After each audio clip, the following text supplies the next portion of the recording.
Hi Dane, thank you for joining me today for our Women Who Make It Happen series. Thank you so much for having me. It's great to be here. You're welcome. Thank you for joining. Would you be able to give an introduction to yourself and some of your background and career to date? Of course. So my name is Dane Pedro. I'm the head of UK Compliance and MLRO for Mollie. Mollie is a payment service provider. We've been around for about 20 years now, Europe-wide, and our goal is to make management much more effortless. In terms of my background, I've been in the payments industry for about 6 to 7 years, but I've been in financial services for about 15 years or so, and couple that with my legal background, that's another 15 years. So it's a bit telling on maybe how old I am. And my previous roles have involved me working at American Express. I've worked for the regulator, the FCA.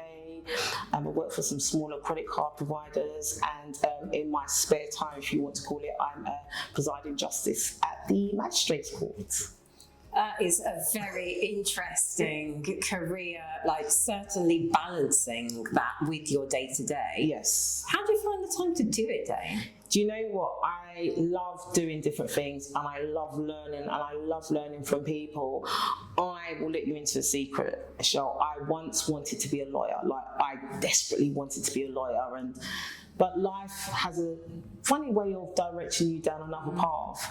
And it was sort of like early 2006 when I was introduced into the world of financial services. And I thought, okay, let's see how this goes. And I feel the two complement themselves really well, finance and law.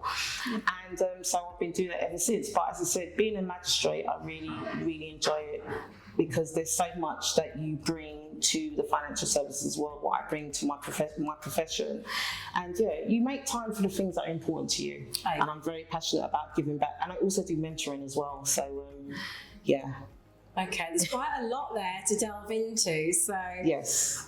Firstly, I just want to take your payments experience and where you are now with Mollie. Okay. How did you feel navigating through your career? You've worked at the likes of the regulator. Yes.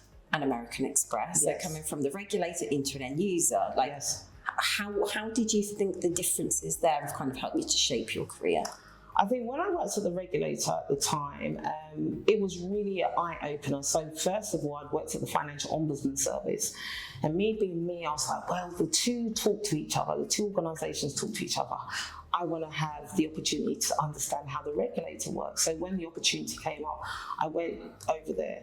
And it was really an eye-opener in terms of understanding what the regulator is looking at when they're looking to authorise firms or not authorise firms, and working with different teams like supervision, enforcement, and also sharing the knowledge that I'd gained from previous jobs. So, for example, I worked at the Citizen Advice Bureau as a money and debt advisor. So bringing all that experience into the financial services regulator. And at the time, the FCA have always promoted that when you once you decide to leave and go into industry, they want you to do that so you can bring along all the best practices that you've learned into the industry that you're going into that financial services firm. So when I first went into a financial services firm, it was like, whoa, it was like, I felt like I'd been dropped in at the deep end, and I cannot really swim that well. So it was a real shift, because I always expected that the FCA would have been a lot more whoa, but it was actually really a great experience. So being in industry was like, wow, this is quite a lot. But then I'm not sinking, so I had to swim, and it's really helped me to have a better understanding about financial regulation, the actual thought process that the FCA puts into when they're introducing new rules or when they're taking enforcement action. So I've definitely brought all the learnings and channeled that into all the various roles that I've had, and kept building on that. Yeah. What do you think have been the key success factors then? So taking your legal background as well, which has been a motivation for you to get into the industry, but what can you pinpoint as some of the success factors that have enabled you to get to where you are today? I think definitely having resilience, because it's not been easy to get into the roles that I've got into, in terms of you're competing against so many other applicants, right? Yeah. And being able to put your best foot forward as well. But for me, I'm a very people's person, and I'm very much, because I like to learn. So I'm like, okay, what can I learn about this company? What can I learn about financial regulation? What, events can I go to? Who can I speak to? Who can I contact? What can I read? So for me, I've always been about upskilling myself and learning and reading and absorbing and then asking questions.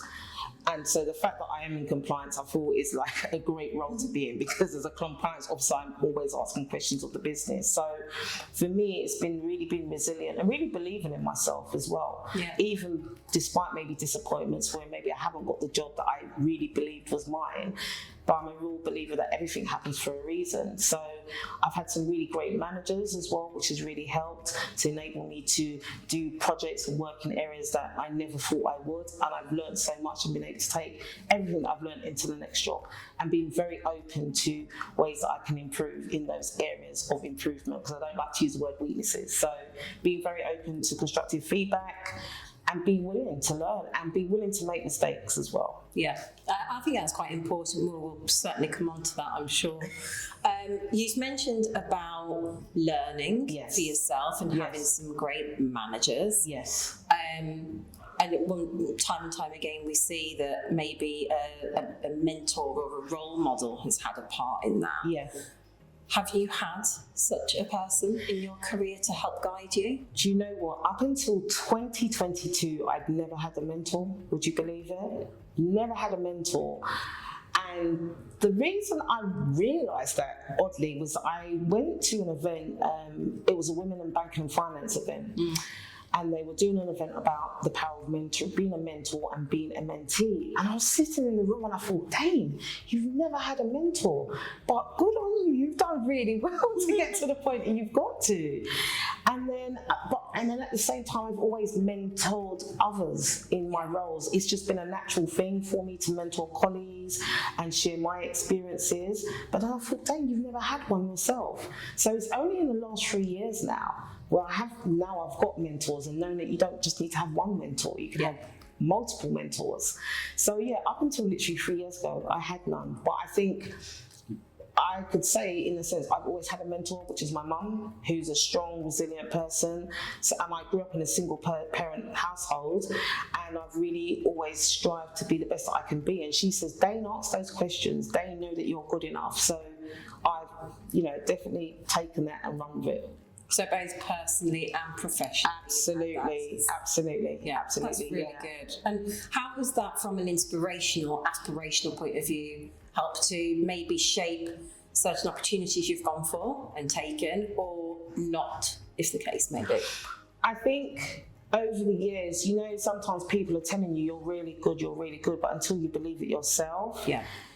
It's got to come from within. And for a long time, I was like, yeah, I'm good, but I was always going for the next thing. And then it's like, really, I realised that I had to enjoy the journey. So where maybe I went for that job and I didn't get it, it'd be like, well, you had the practice, you've had the interview. So always taking the good from the bad and from the negative. So that's helped me to propel myself into where I am now. And also thinking to myself, don't just aim for what you think you can do, aim higher, because you'd be surprise yourself. And in aiming higher, that's where I am today. So thinking beyond what you can just see and going for it, even if I've been a bit like, ooh, I'm not too sure, but it's exciting at the same time. And you never know what doors are going to open and who you're going to meet. So it goes back to that learning and being open, and not being just very narrow focused. Really important. Yeah, I mean, that's great advice, and we'll come on to the advice piece. In terms of where you say you mentor others as well, that giving back, I can see the passion that comes across from you already. That comes with, obviously, leadership. You're in a senior role. Yes. How would you kind of term maybe your leadership qualities, or make you successful as a leader? I think I'm very empathetic and it's important to be a good listener. Yeah. I do like to talk. No. But I do, of course, you know I do, Michelle, but it's important to listen as well. And I feel where I've gone through so many different experiences, I want to be able to share my experiences, so to help the next person, the next generation, maybe not to make mistakes or to recognise things a lot more early than I did without having not had a mentor. Mm-hmm. So for me, it's about that giving back and empowering and saying, you can do it. Look at me. I've done it, so you can do it. And that power of belief, because there's times I haven't always necessarily believed that I could. And sometimes, even though we shouldn't do, we tend to sometimes compare ourselves to others. And it's like, well, you're running your own race, Dane. Do what is right for you and don't compare yourself. Everybody's on their own journey. So me mentoring and giving back is really important, and it's about leaving a legacy behind. And I should have said at the beginning, I'm a mum of 2 boys as well, so it's about setting that right example and giving back, you know. So, and I've had some success stories in terms of giving back, so it's great, and those are so invaluable, right? What are those success stories? Share some with us. Yeah, so I mentored a university graduate, and this was just under a year ago, who wanted to get into the FCA, believe it or not, onto the graduate program, and was going for the final interview, was very, very nervous. So we had a session, I talked him through and gave him pointers on how we should prepare in terms of his research and in terms of having questions that he can ask. Yeah. He got the graduate scheme. Really, really proud. Another lady, she used to work in law, wanted to get into compliance. Again, speaking to her, sharing my experiences. Absolutely, sharing insights, sharing like websites, events, various places that she could get the knowledge from. She's been in her compliance role for over a year. And what was so lovely is that we'd never met, so we always spoke via Zoom. And then we found out we work in the same building. Would you believe it? Small world. This year, after a year and a half, Gosh. Yeah, and she said to me when I met her face to face, she goes, "Dane, you've been so helpful, so inspirational, and just to see her so happy and so focused, I've done my job." And it's, you know, that's just, money can't buy that satisfaction that I've been able to share my experiences and help to put it in the right direction. And she's taken that advice and she's going for it. I think it's seeing that success in others, isn't it? It's a good reflection on you doing a good job. Absolutely, Others to achieve what they want to achieve. Absolutely, I do want to ask. Obviously, you've had the mentors, you've mentored, setting those examples. You've mentioned you're a mum. Yes. 2 boys. Yes. You take on a lot, don't you? Do you know what? I don't like being bored. I think it's one of the worst things ever to be bored. Oh no. No. How do you balance this then with your leadership role, being a magistrate, your home life? Yeah. What's the key to your success? I think it's about communication. I think that runs through the thread and being very open. So I'm married as well, so I'm a wife. So all these different hats I'm wearing, it's about communication. I make time for my boys. They love football. I'll sit down and watch football, even though I do not understand what the offside rule is until this day, no matter how many times they explain it to me. But I'll make time to sit down with them, go out to eat. As I said, you make time for the things that are important to you. And as much as I'm busy, I recognise the importance of having time out. Sometimes, and so I like spa days, you know, like going for walks, and the weather's amazing, so things like that. I like reading. I'm currently reading a book called about being brave in leadership by David McQueen, who's a coach and very well known. So I like those things I find relaxing, simple things like getting fresh air. So it's building in that time.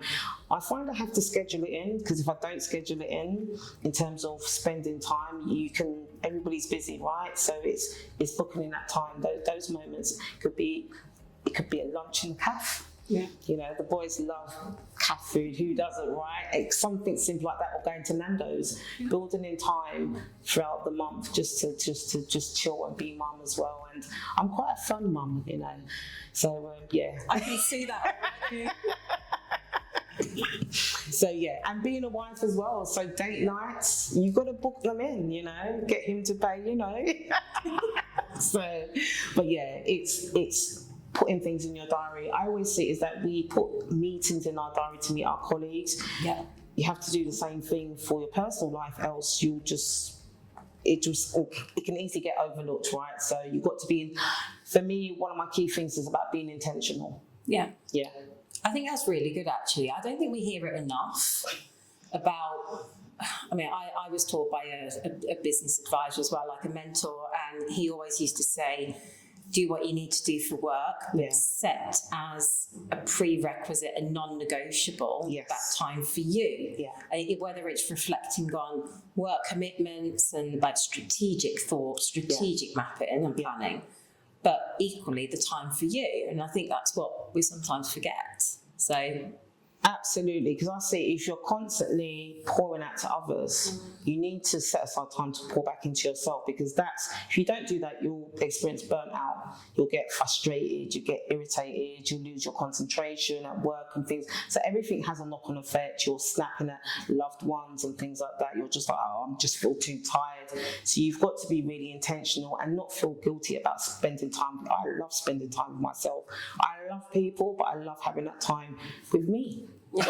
I can have a laugh by myself. Seriously, you know, I can. Yes, I know. So things like that, you know, it's really important. It's not always easy. I'm not going to pretend it is, you know, always goes according to plan. But when you are intentional, most of the time it can happen, and you feel better and refreshed for it. So when you feel refreshed, everybody gets the best you, right? Yeah, absolutely. Professionally and personally. Absolutely, I do agree with that. And I know certainly with the industry having that flexibility a little bit more, you know, the option to work from home and put that time in for you is really important. Absolutely.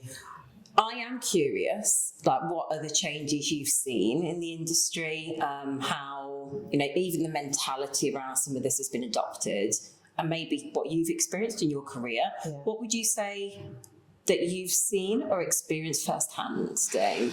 I think flexibility, I've been always fortunate enough for the firms that I've worked with that they've always been quite flexible. Yeah. And especially being a magistrate where I have certain requirements and I have certain days that I need to sit. So there's a minimum requirement. It is a public service duty. So it's all about me managing my time, but also it's great that I've got the flexibility and support of the employers that I've worked for and my current employer. What I like about where I am now at Mollie, being a European company, the Dutch are very good at working hard but playing hard. They've got a great balance. So, for example, when I first went over to Amsterdam, which is where our head office is, everybody goes to lunch at 12 o'clock. So imagine me, I'm in the office, everybody's like, come on, let's go. I'm like, go where? It's lunchtime. And seeing swarms of my colleagues going, I'm like, oh, this doesn't really happen in the UK. If you have a big group, as you know, going out, it would be for someone maybe birthday or leaving or on a away day. But they've got it right.